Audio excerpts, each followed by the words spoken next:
The following episode contains difficult subject matter. Please take care while listening. I'm Kathleen Goldhar. This is Crime Story. Every week, a new crime with the storyteller who knows it best.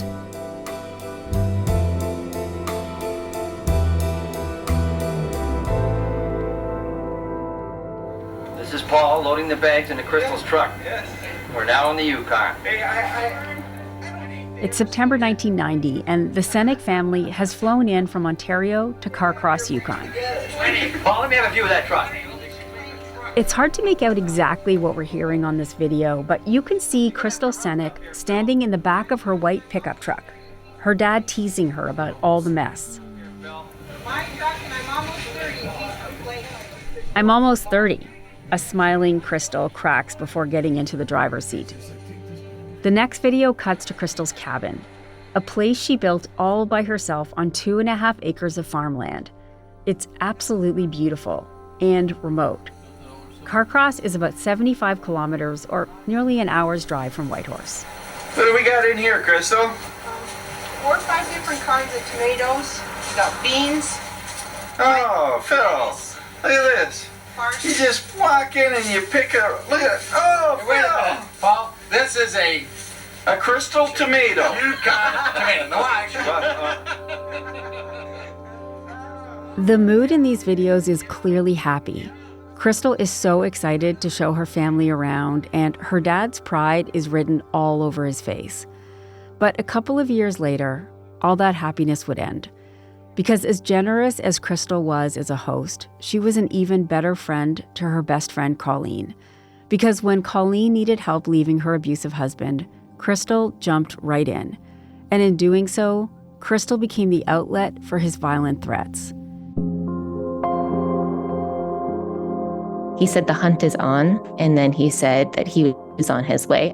On March 1st, 1992, those threats became all too real. Krystal was found dead in her cabin, and Colleen's husband, Ronald Bax, disappeared without a trace. I couldn't stop thinking about Krystal, and I couldn't stop thinking about the story. 3 decades later, Eliza Robertson reopened the case.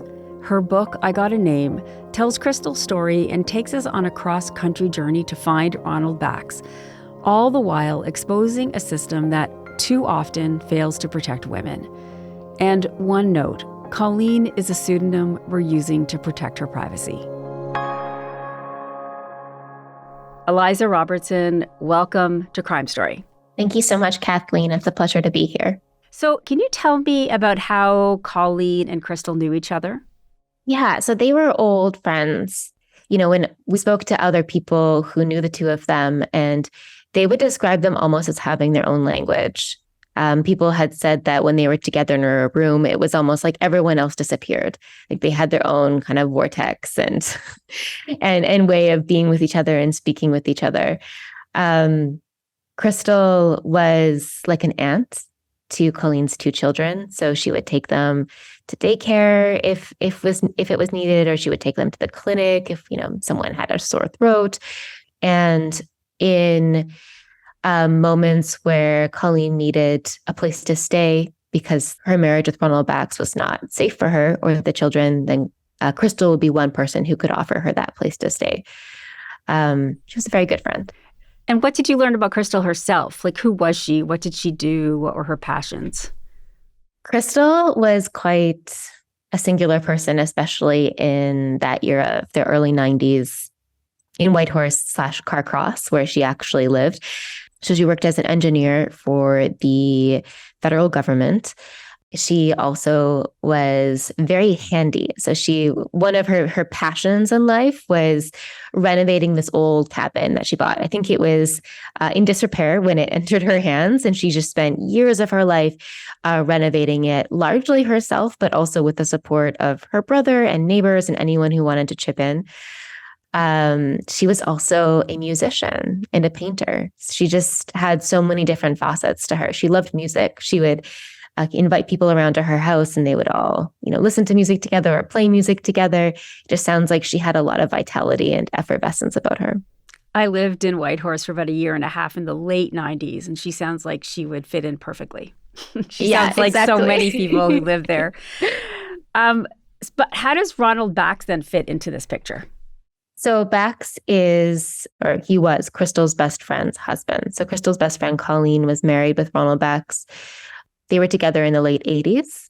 And when Krystal moved to the territory, a few years after Colleen moved to the territory, something happened. We don't know the details, but something happened that put them at odds with each other. They'd actually gone on a hunting trip together. And all we know is that when they came back from the hunting trip, their relationship was never the same again. This is Krystal and Bax.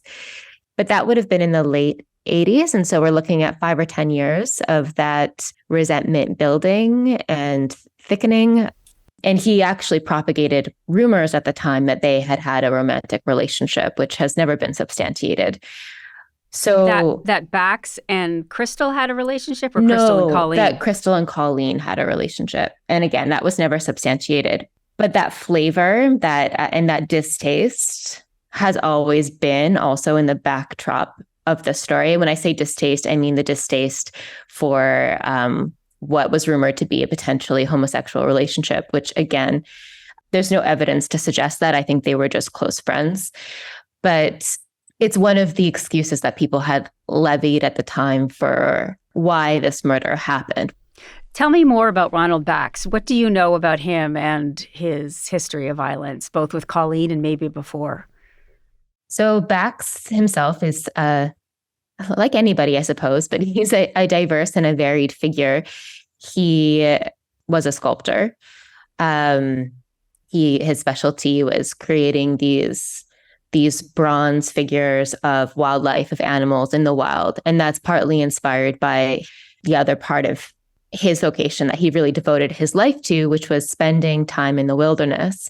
He was an outfitter's guide, so he would take wealthy businessmen out into the bush and go hunting. He was a family man for all intents and purposes. And I do want to mention that because I think it's really a mistake to perceive abusers as simply monsters. They are deeply human, and that's partly why intimate partner violence is so pervasive. So he was a father. They had 2 boys. People really liked him. Many people really liked him in the community. At the same time, he was also in a circle of friends that could be very macho, for lack of a better word. And he had certainly a possessive streak, more than a possessive streak. And he was violent.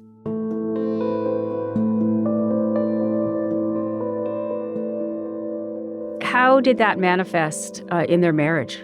So Bax was very jealous, very possessive. I do believe he was also physically aggressive, and she did not feel safe within that partnership. And so she did tell Bax that she was leaving him? Yeah, they were separating, and then Colleen was wanting to file for custody. And in the weeks leading up to that, both Colleen and Krystal knew that this might create a flashpoint of rage for Bax, that this request for custody could actually create a crisis point. And so knowing this, and because of the threats and the intimidation that Krystal herself had already received in the lead up before the custody was going to be requested, she actually decided to not stay on her own in her cabin in Carcross. She stayed with a friend above his store for, I believe, 1 or 2 weeks. And then she actually went to Disneyland for a week, which was a trip that was long planned, but she decided to time it for that week because that was the week that Colleen would be requesting custody. Can we back up just a little bit? Can you explain to me a little bit more about the threats towards Krystal? What was she hearing? How did that happen? I believe that Krystal was personally intimidated by him. It seems that he could have been harassing her by phone. From what I understand, he was also just physically aggressive and intimidating in person. If, say, they crossed paths at the store or they saw each other in town. I think also she knew him well enough to know that he he was an angry man, and also because of his work, because he had a collection of guns, and I imagine she's also the other behavior from Beck suggests that he could be erratic, impulsive. She just did not feel at ease. I wish I knew the ins and outs of it, but short of talking to Krystal, I don't. So what happened? So the night that Krystal died, they were both actually, for a matter of hours, they were both in the shelter, in a women's shelter, because Bax had levied a threat against, the threat was general. The threat could have been against either of them or both of them, in fact. What did he say? He said the hunt is on. And then he said that he was on his way. At least this is what is recorded and what is remembered from 30 years ago. And he had delivered that through a mutual friend who then called them and warned them, and also called the police because she was so worried. And police arrived on the scene. They talked to police. Krystal was offered a place to stay that night, but she wanted to go home. She asked the police to check out her house before she got there, just to make sure that it was safe. And there are a number of excuses that were offered as to why the police could not escort Krystal home or check out her cabin before she arrived. They said they could not do anything unless he had done something wrong. So to their mind, this threat did not count as a form of harassment or as an aggression, at least not one that was perceived as dangerous enough to call for action. They said repeatedly that they could drive around and search for him, but they wouldn't be able to actually do anything, and it probably wouldn't do much good. That was a phrase they repeated multiple times as well. It probably won't do much good. It's sad how many times, I've done many stories of domestic violence. Sadly, a lot of them ending in the death of a wife, the death of a partner. And so many times you hear that the police and people in authority actually knew this was going on and said the same thing. They can't do anything about it. Yeah, I would agree. And that's one of the things that I felt the most angry about when researching this story and investigating this case. It was the fact that according to Krystal's friends and family, according to her close friends and also her family members that knew this violence was going on, she had gone into police at least once and possibly multiple times in the weeks leading up to the murder because she didn't feel safe, because of Bax's intimidations, whatever they specifically were. And there was no record that was ever kept of that. And even after they had this witnessed conversation at the shelter. So both Colleen and Krystal spoke to police that evening. That was something that verifiably happened. There was still no record that was kept of it because the next day, Colleen was going in to lay charges because of the threats. She didn't know at that time that Krystal was murdered. The police couldn't find any record of it. But on March 1st, 1992, Krystal is at her home in Carcross in a cabin. Mm-hmm. Having lived in the Yukon myself, I know that Carcross is a pretty remote, and most of the homes are pretty isolated.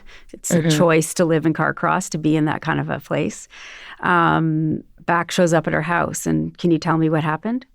Yeah, so I think it's likely that he was already waiting for her by the time she showed up at the house, based on the evidence that has been shared by RCMP. They've kept a lot of information pretty close to their chest, but it seems based on the blood spatter and how and where she was found that she was entering the home when there was an altercation between them. Or again, I don't know if she tried to resist or if she tried to fight back or protect herself in any way, or if he just shot her as soon as she entered. But she was killed. She was killed then on her return, and then Bax disappeared. So he has never been seen or heard from again. His body has never been found. The firearm, in fact, has never been found.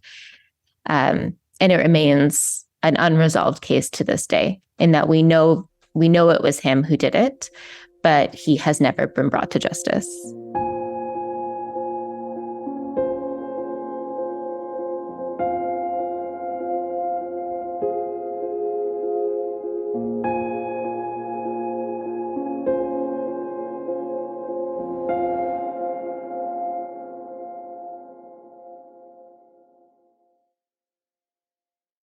What do police think happened to Bax?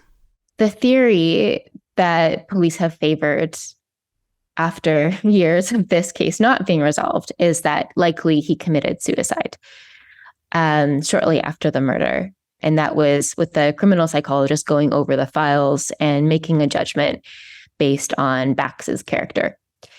I think it's very possible. The Yukon is, as I say multiple times in the book, it's a vast territory. It would certainly be easy to kill yourself and for your body never to be found. But what I noticed is talking to people who knew Bax well, talking to his former friends, is that they didn't believe it. They didn't find it coherent with his other personality traits, namely his ego. And because he had the skills to survive on his own in the bush, a lot of people believe that he got himself across the border, whether he hiked across the border or got a lift. So Carcross is about 40 minutes from the U.S. border. In Alaska. Yeah. In Alaska, yeah. And he could have from there taken a boat down to the lower states. This was in the early 90s, so we didn't need a passport at that time. It wasn't uncommon for other criminals to get away that way. People who, for example, had stolen something, they would just get on one of those ferries, cross the border, get on one of those ferries, flip around was the phrase used. So just change their appearance a little and they'd be gone. And in fact, the border wasn't even always manned or patrolled at night. So he had about close to a 12-hour lead. So her body wasn't found until 10 or 11 a.m. the next day. And the murder happened around midnight the night before. So it remains a mystery. But I do want to acknowledge that the RCMP's position is that there's a 70% chance that he's committed suicide. 70%. Where did they get that number from? That came from that criminal psychologist. Where he got that number, I don't know. So decades go by and you enter the story. How did that happen? So I was living at the time in England, but my mom still had our family home in Victoria. And I was visiting my mom in 2015. And I came home one day and there was an envelope on our front porch with my name on it. So I opened the envelope and inside were 2 pages of writing. It's kind of a stream of consciousness, very dense, actually quite poetic writing that were taken off of, I later learned, Krystal's work computer. And along with these 2 pages of writing, there was a note from the neighbor that I had grown up beside saying that my neighbor, Lynn, had worked with Krystal. And after the murder, they cleaned out her computer. And for whatever reason, one of their colleagues had given my neighbor these pages of writing from Krystal. And she'd held on to them. But, a couple decades later, she's cleaning out her office and she finds them again. And she just doesn't want to hang on to them any longer, but she doesn't feel right recycling them. So she writes in her note to me that she's not sure why, but my name just kind of kept coming into her head. So she left her pages of writing and that contextual note on my porch. And for me, this has absolutely no context. I'd actually seen my neighbor a couple of days earlier, but she didn't mention this.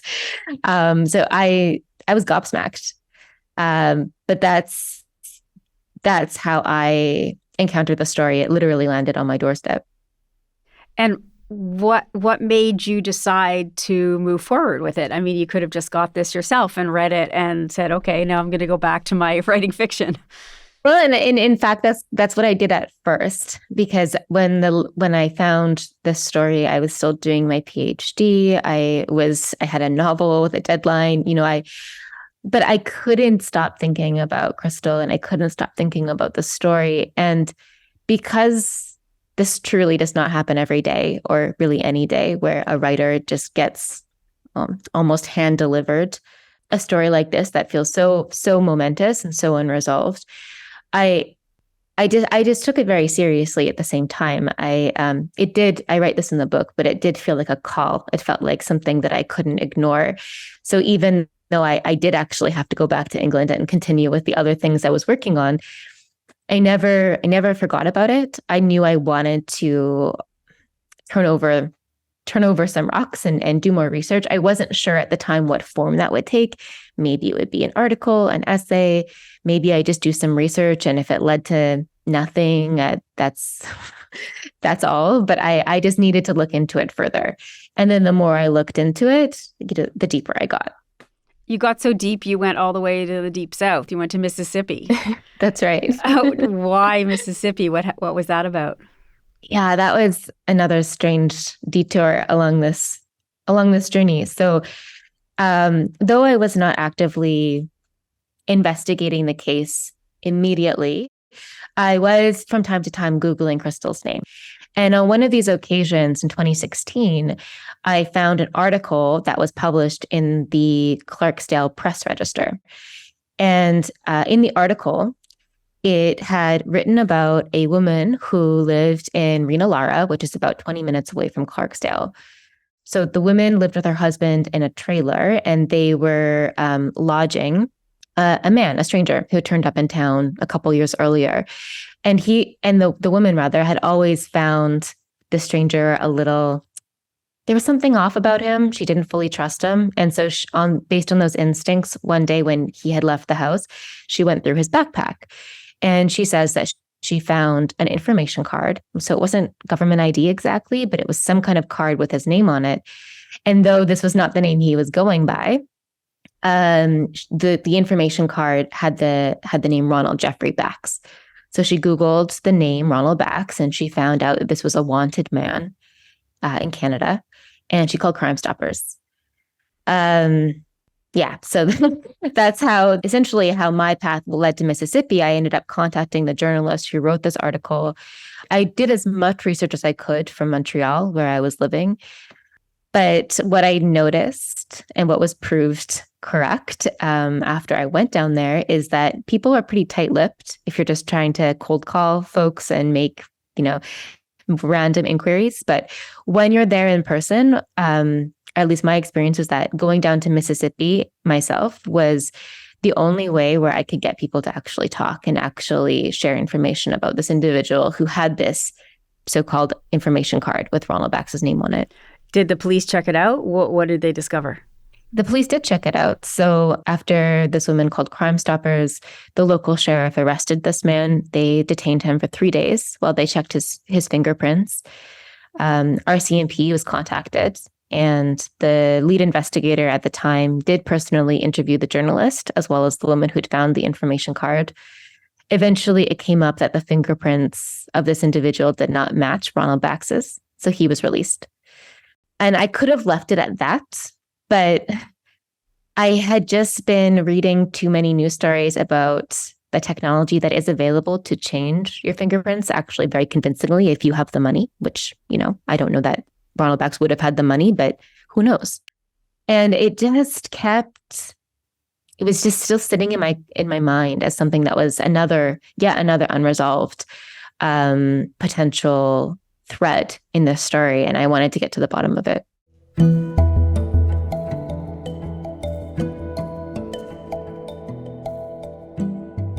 Do you think it was Ronald Bax? Going down there, I was convinced.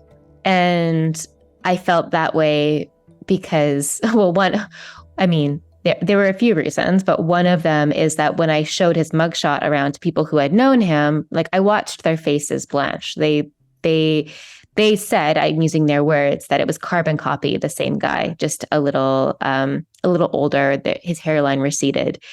But people, I was talking to people who didn't have stakes in the game. They weren't implicated in the story around the man and his wife, and they had, they're no longer together. There were some marital issues. So I can understand that maybe there might be motives one way or another for there to be untruths or embellishments. But in speaking with other people who had no skin in the game at all, they were the ones who used the phrase carbon copy. It's the same guy. There were so many synchronicities going down there that it really did give me pause. Starting with the fact that how does a Canadian cold case from 30 years earlier wind up in rural Mississippi? I couldn't understand how this woman landed on Bax's name, short of just trawling through lists of North American wanted individuals and finding someone that bore a physical resemblance to the lodger. But that didn't really make sense to me. I would say that my conclusions now I have more information to pull from, but it's still something that is this like gnawing mystery that I still feel quite bewildered about. And it remains, it continues to baffle me, honestly.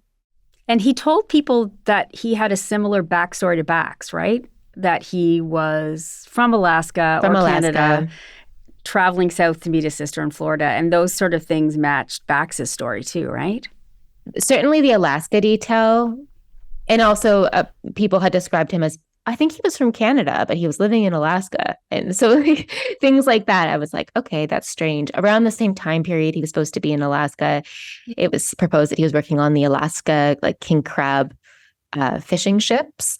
And I could imagine that someone with his skill set might be doing something like that as under the table work. You never know. But certainly the area, the region made sense. And the physical description, Bax was not a tall man. And this man, from people's memories, he was around the same height. So around 5'9", same eye color. The physical descriptions were matching. Yeah, there were a lot of uncanny commonalities between them. Did you ever try to track down this person named Clinton Hill?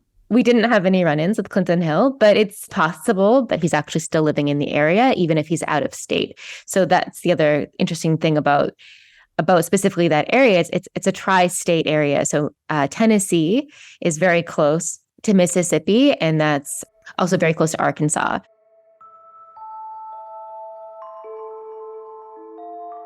So back to Krystal, you did speak to Krystal's family. Mm-hmm. Tell me who you spoke to and what they had to say about this to you. So we worked actually really closely. It was more than just, one isolated interview. We worked really closely with everyone in Krystal's surviving family who was capable of speaking to us. So Krystal's father, at the time that we started speaking with Krystal's family, he had dementia, and then within a year or two actually ended up passing away. So we weren't able to speak with him. But Philip Senyk was his name, and he was very, very keenly involved in the case. He and Krystal were exceptionally close. They had a really deep and beautiful relationship. And he was very active in calling the police, following any tip or lead. And if they weren't updating him, he would be making a point to call to actually ask for those updates. And we have documented evidence of that for years. So he would keep these journals, these meticulous journals of every phone call, all of the potential tips and leads. We have journals tracking this up to, I think the most recent one was 2014. Maybe it was 2011. It was anyway around that time, fairly recently. And then that was the time when his dementia started to take hold, and he wasn't really able to keep up with that. But he was very involved, and his brother, Paul Senyk, who is still in Ontario, and Paul's son, so Krystal's cousin, Jay. So we went to Ontario. We spent some time with Jay and Paul. And then also we spent some time with Krystal's brother, Gord, who lives in Alberta. And we spent an afternoon with him and his partner and looked over old yearbooks and just talked. We spent hours just talking, and it's really emotional, actually. So but with both of these two surviving family members, the ones who are more of the younger generation, they're still so devastated about this loss.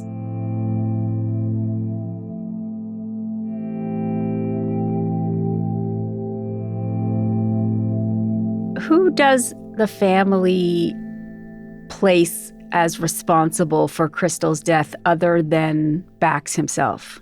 Well, it's an interesting question, because this is another thing that I observe in the book is, short of having anyone actually held responsible, actually publicly held responsible through the means of a trial and then through somebody serving a criminal sentence, it just seems like everyone was pointing fingers at everyone. And there was a lot of rage. There was a lot of anger. Philip had a lot of anger. So Krystal's father had a lot of anger, and there was almost no one he didn't point fingers at at one time. But to name some examples, he was really angry about how the RCMP dealt with it. Saying that, there were certain lead investigators that he had a very close relationship with, and he had a lot of respect for. So I think that's important to name as well. And it's as much as the police's responses to Krystal's fears was inadequate and left her unsafe. And this is part of the story that I find most troubling today. As much as that was the case before the murder, as soon as there was a manhunt, they did pour all of their resources in. But I guess my overarching point is, in the short of anyone being held accountable, there's just been so much rage and so much blame.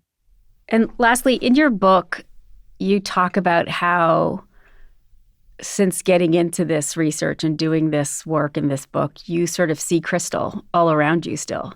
Mm-hmm. Can you tell me a bit about that?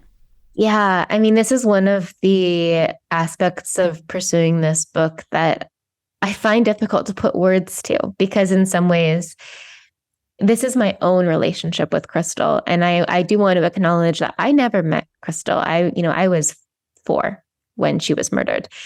And so my relationship with Krystal is imagined, but that for me doesn't make it less weighty or less grave, or there's a real connection that I have felt with Krystal that I think might be inevitable when you spend years of your life gathering every fragment of another person. So like, I spent years meticulously seeking out photos, seeking out home video footage, seeking out interviews from everyone who knew her. Every piece of the story, every piece of just who she was as a person, which it sounds like she was just an exceptional and unique and also extraordinarily kind individual. And there's something about doing all of this intensive research that's orbiting around one individual and never meeting the one individual at the center, that I found myself subconsciously, before I would catch myself, I found myself thinking again and again, oh, I can't wait to meet Krystal. Like, it'll be so nice to talk to her finally. And of course, she's the one person that I cannot talk to. But there are parallels between her and me, I think, that perhaps have contributed to that sense of identification. And I want to acknowledge maybe it's an over-identification. But when I first started to research the story, I was the same age as she was when she was killed. So she was killed weeks before her 30th birthday. And I was, I turned 30 also in the middle of researching this book. And, I've also served as a support person for others who have been in abusive situations. So there are dynamics between her story and my own that I connected with. And she just seemed like an incredible person. I wanted, on a very genuine level, I wanted to get to know her. And yeah, there's just something about the process of spending years of your life investigating someone or looking into someone and trying to put the pieces of them back together that you can't not but create meaning from it and a connection to that person that you're reassembling, even if that's not exactly the person who was alive, because I never actually got to meet her. I think that is one of the things that really draws me to stories like yours. And in this new, as they say, true crime boom era, is that there's a lot of us working towards making sure that we tell the stories of the women, especially, sadly, they end up being the women that should be the center of these stories. Mm-hmm. And I think you're part of a group of women writers and podcasters and reporters who have done that really well. And I appreciate the work, and I appreciate you bringing Krystal to us through the book. Oh, thank you. That really means a lot. Well, thanks for joining us. Thank you very much for giving me the time and space to talk about this book.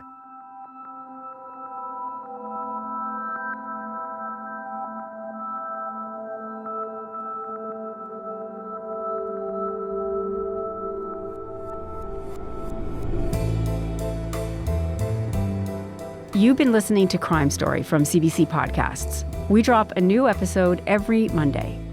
You can get our next episode a week early on CBC Podcast's YouTube channel or by subscribing to the CBC Podcast True Crime channel on Apple Podcasts. In addition to early access, subscribers to our True Crime channel also listen ad-free. Crime Story is written and hosted by me. Our producers are Alexis Green and Sarah Clayton.